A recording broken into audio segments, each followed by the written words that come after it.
ജീവിതത്തിൽ ഒരുപാട് ത്യാഗങ്ങളും ദുഃഖങ്ങളും അനുഭവിച്ചിട്ടുള്ള ഒരാളാണെന്ന് മുമ്പ് എന്നോട് പറഞ്ഞിട്ടുണ്ട്. സുഹൃത്തുക്കൾ വഴിയും ബന്ധുക്കൾ വഴിയും. എന്നാൽ സിനിമാ ഫീൽഡിൽ നിന്ന് അങ്ങനെ എന്തെങ്കിലും അനുഭവങ്ങൾ വന്നിട്ടുണ്ടോ? ഇല്ല, എനിക്ക് സിനിമാ ഫീൽഡിൽ ഒരുപാട് ഇതായിട്ടുള്ള ദുഃഖങ്ങളുള്ളതോ അങ്ങനെയൊന്നുമില്ല. നമുക്കൊരു സിനിമ ഇപ്പം ഒരുപാട് പേര് വിളിച്ചിട്ട് നമുക്ക് ഏറ്റവും നല്ല അടുത്ത് നിൽക്കുന്ന സുഹൃത്തുക്കളോ അല്ലെങ്കിൽ സിനിമയായിട്ട് റിലേറ്റഡ് ആയിട്ട് നിൽക്കുന്ന ആൾക്കാരോ പറയുമ്പോൾ എവിടെയെങ്കിലും വെച്ച് നമ്മൾ പ്രോഗ്രാമിലോ ഫംഗ്ഷനിലൊക്കെ കാണുമ്പോൾ റെഡി അടുത്തൊരു സിനിമയുണ്ട്, നിനക്കൊരു ക്യാരക്ടർ തരാൻ കേട്ടോ, ഉണ്ട്, നീ മസ്റ്റായിട്ടും വരണം, ചെയ്യണമെന്നൊക്കെ നമ്മളോട് പറയും.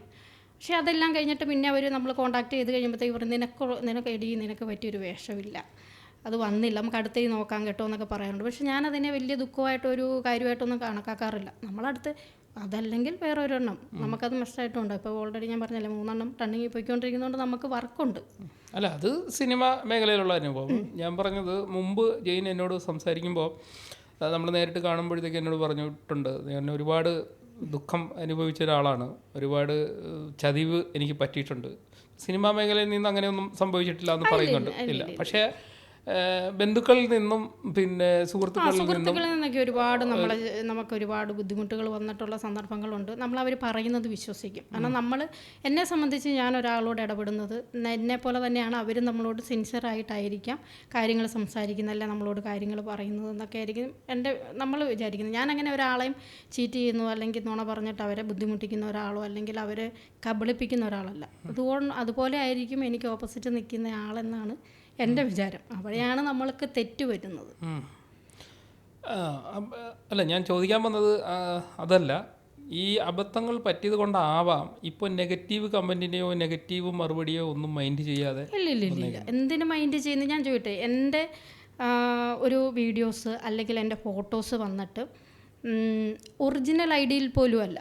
എനിക്കൊരു ഒറിജിനൽ ഐ ഡി ഉണ്ട്. ഇപ്പം ഞാനൊരു അഭിപ്രായം പറയണമെങ്കിൽ എൻ്റെ ഒറിജിനൽ ഐ ഡി എന്നാണ്. അത് നല്ലതാണെങ്കിലും ചീത്തയാണെങ്കിലും ഞാനൊരു അഭിപ്രായം പറയുന്നത് എൻ്റെ ഒറിജിനൽ ഐ ഡിയിൽ തന്നെയാണ്. ഇത് എൻ്റെ DM വന്നിട്ട് എനിക്ക് ബാഡ് കമൻ്റ് ഇടുന്ന എല്ലാ ആൾക്കാരും മിക്ക ഒരു 100-ൽ ഒരു 60% പേരും കറക്റ്റായിട്ടുള്ളൊരു ഐ ഡി എന്നൊന്നുമല്ല. ചിലപ്പോൾ അവർക്കൊരു ഫോട്ടോ പോലും ഐ ഡി പോലും ഇല്ല, ഫോട്ടോ പോലും ഇല്ലാത്ത ഐ ഡി എന്നാണ് വന്ന് പറയുന്നത്. അവർക്ക് എന്നെ അറിയില്ല, ഞാൻ അവർക്കൊരു ഉപദ്രവം ചെയ്തിട്ടുള്ളൂ, എനിക്കും അവരാരാന്നറിയില്ല. അവർ വന്നിട്ട് ബാഡ് കമൻ്റ് ഇടുന്നതിൻ്റെ അകത്ത് ഞാൻ സങ്കടപ്പെട്ടിട്ടോ അല്ല അവരോട് ദേഷ്യപ്പെട്ടിട്ടോ ഒന്നും ഒരു കാര്യമില്ല, അതിൻ്റെ ആവശ്യമില്ല. ശരിക്കും പറഞ്ഞാൽ ഈ നെഗറ്റീവ് കമൻറ്റുകളാണ് ഞങ്ങളെപ്പോലെയുള്ളവർക്ക് മുമ്പോട്ട് പോകാനുള്ളൊരു ധൈര്യം. കൂടുതലും നമുക്ക് അവസരങ്ങൾ ഉണ്ടാകുന്ന ഈ നെഗറ്റീവ് കമൻറ്റുകളിൽ കൂടെ നിന്നാണ്. അപ്പോൾ അങ്ങനെ വിശ്വസിച്ച് മുന്നോട്ട് പോകുന്ന ഒരാളാണ് ചെയ്യുന്നത്. അതെ അതെ. അപ്പോൾ എനിക്ക് തോന്നുന്നു ഈ ഇപ്പോൾ വരുന്ന യുവതലമുറയോട്, സിനിമയിലേക്ക് വരുന്ന യുവതലമുറയോട് താങ്കൾക്ക് കൊടുക്കേണ്ട ഒരു മെസ്സേജും അത് തന്നെയാണെന്നാണ്. അതെ അതെ അതെ അതെ. കാരണം നമ്മളെ തളർത്താൻ ഒരുപാട് ആൾക്കാർ കാണും, നമ്മളെ കൈ പിടിച്ച് കൊണ്ടു നടക്കാൻ ആരുമില്ല. നമ്മൾ വിജയിക്കാനും തോക്കാനും നമ്മൾ തന്നെയാണ് കാരണം. കാരണം നമ്മൾ വിജയിക്കണമെങ്കിൽ ഇതൊന്നും ശ്രദ്ധിക്കേണ്ട, നമ്മൾ എന്താണോ ലക്ഷ്യം വെച്ചിരിക്കുന്നത് അതിലേക്ക് തന്നെ പോവുക.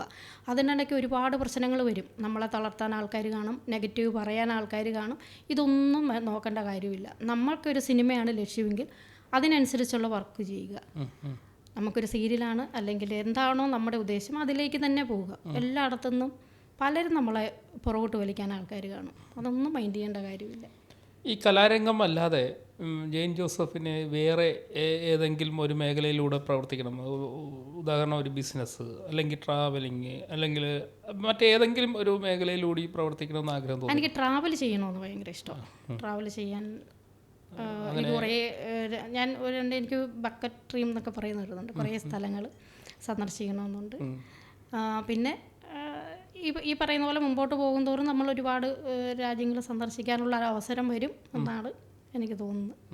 ഈ അടുത്ത സമയത്ത് വിദേശ രാജ്യത്ത് ഏതോ മുംബൈയിലാണ് ഞാൻ പോയത്. അല്ല, മുംബൈയില് ഇന്ത്യയിലാണ് പോയത്.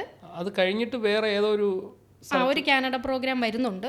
അത് അവർ ഡേറ്റ് ഒക്കെ ഫിക്സ് ആയി വരുന്നുള്ളൂ. പിന്നെ വേറെയും കുറേ ആർട്ടിസ്റ്റുകളുണ്ട്. അപ്പോൾ അവരുടെ ഡേറ്റും എൻ്റെ ഇതും എല്ലാം കൂടെ നോക്കിയിട്ടാണ് അവരുമായിട്ട് പറഞ്ഞിട്ടുണ്ട്.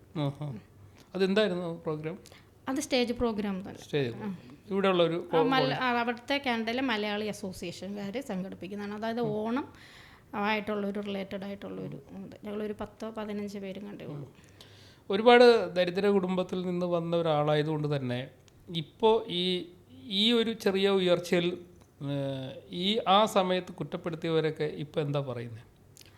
ആ സമയത്ത് നമ്മളെ സഹായിക്കാനില്ല ഇല്ലാത്തവരും കുറ്റപ്പെടുത്തിയവരും ഒക്കെ ഇപ്പം നമ്മുടെ വളർച്ച കാണുമ്പം അവർ ഉള്ളിൻ്റെ ഉള്ളിൽ സന്തോഷിച്ചിട്ടാണോ എന്ന് എനിക്കറിയില്ല, സന്തോഷത്തോടെ നമ്മൾ സംസാരിക്കാറുണ്ട്, വിളിക്കാറുണ്ട്, കാണുമ്പോഴൊക്കെ ഓടി വന്ന് പരിചയത്തിൻ്റെ പുറത്ത് പരിചയക്കാരോട് ഇത് തന്നെ ആളാണ്, ഞങ്ങളുടെ റിലേറ്റീവ് ആണെന്നൊക്കെ പറയാറുണ്ട് ആൾക്കാർ. പക്ഷേ നമുക്കൊരു ഒന്നുമില്ലാതിരുന്ന ഒരു സമയങ്ങളിൽ നമ്മളെ ആരും സഹായിക്കാനോ അവരെ വിളിച്ചാൽ പോലും ഒരു ഫോൺ എടുക്കുന്ന ആൾക്കാരൊന്നും ആയിരുന്നില്ല. ഓക്കെ. ഇപ്പോൾ ജെയിൻ ജോസഫിനെ സംബന്ധിച്ച് ആർക്കെങ്കിലും ഒന്നോ രണ്ടോ പേർക്ക്, അതായത് ഇപ്പം ദാരിദ്ര്യപരമായിട്ട് നിൽക്കുന്ന ഒന്നോ രണ്ടോ പേരെ സഹായിക്കാനുള്ള ഒരു കപ്പാസിറ്റിയിലേക്ക് വന്നോ? ഞാൻ അത്രയ്ക്ക് ആയില്ല, ഞാൻ പറഞ്ഞല്ലോ 4 കൊല്ലം ആയുള്ളൂ. ഇതേ രീതിയിൽ മുമ്പോട്ട് പോവുകയാണെങ്കിൽ ഒരു 1-2 വർഷത്തിനുള്ളിൽ നമ്മൾ ഇതാവും, ഫിനാൻഷ്യലി നമ്മൾ ഓക്കെ ആവും. ഓക്കെ, എന്തായാലും അങ്ങനെ തന്നെ നന്നായി വരട്ടെ.